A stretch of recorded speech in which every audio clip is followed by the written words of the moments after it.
Rafael Arendt from the Times of Israel. Ambassador Friedman, if I may ask a question about the 4-year time frame. It's question number one. Why is Israel allowed to take its spoils already right now when the Palestinians have a long list of requirements to fulfill before they get their part of the bargain? Your first question, I think, is a good one and an important one.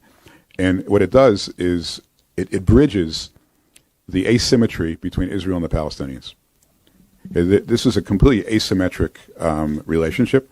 Israel is a democracy. You can hold it to its word. It has an enormous relationship with the United States on multiple levels, and that relationship is very solid. It is in a position today to keep its part of the bargain. The Palestinians today are not in a position to keep any bargain. The Palestinians are not united. Their government is not democratic. Their institutions are weak. Their respect for the types of norms that we hold dear, whether it's not just democracy, but human rights, freedom of religion, freedom of the press, are non-existent.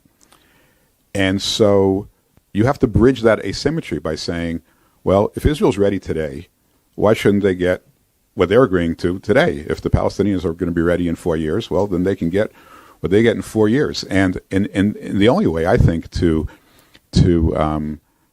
induce Israel to make the kind of commitments today that will have ramifications for years to come is to provide them today with what they're entitled to in exchange for that. And so I have no doubt that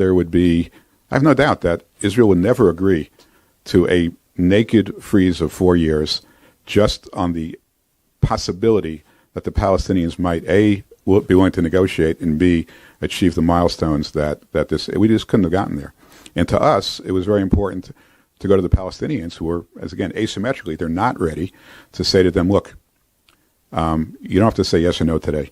Okay, we understand you're in a very difficult position. You're not united. You have numerous streams of conflict that kind of weave throughout your body politic. So take your time, digest it, and you will not be penalized by the passage of time. If it takes you 3 or 4 years to get there, the territory that is earmarked for you, the integrity of that territorial opportunity will be preserved. Israel's never agreed to a 4-year freeze. They agreed to a 10-month freeze, and it was a complete waste of time.